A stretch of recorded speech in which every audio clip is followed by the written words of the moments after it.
12 أغسطس وحرمنا إن أنغام كنا دافرنا وحميرا سوى إلى القرآن كما هو. أعوذ بالله من الشيطان الرجيم.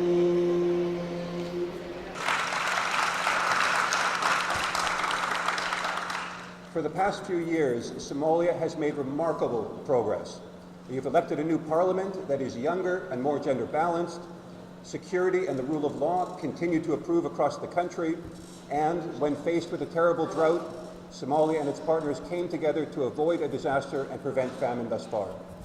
runaahantii farxad bay maanta ii tahay inaan idinkala soo qayb galo dabaaldegga munaasabadda dhisidda nabadda dhalinyarada Soomaaliyeed oo ku beegan 12 August 2017 oo aynu maanta u dabaaldegayno munaasabadda maalinta dhalinyarada adduunka dhammaanteed. waxaa xafladani noogu qornaa Raysal Wasaaraha oo ku mashquulay hawl shaqo.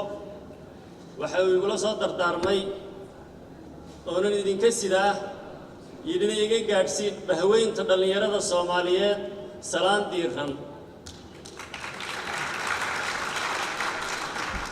waxa idinku soo salaamayay isagoo idinkala qayb qaadanaya munaasabadan qaybna ka qayb muhiimana ay ka tahay siyaasadda dawladda dhiirigelinta dhalinyarada kor u qaadka mustaqbalka dhalinyarada shaqo abuurka iyo abaabulka iyo isku xidhka dhalinyarada Soomaaliyeed. Soomaaliya karaamadii ay lahaan jirtay inaan u soo celino haddii aanu rabno fikirka ah dhalinyarada Soomaaliyeed iyo xaq jirnimo dhalinyarada Soomaaliyeed iyo burcadbadeed dhalinyarada Soomaaliyeed iyo tahriib inaanu meesha ka bedelno oo qofka dhalinyarada ee Soomaaliyeed mustaqbal dunida kamida Afrika kamida Soomaaliyana ka dhex muuqdo in uu noqdo.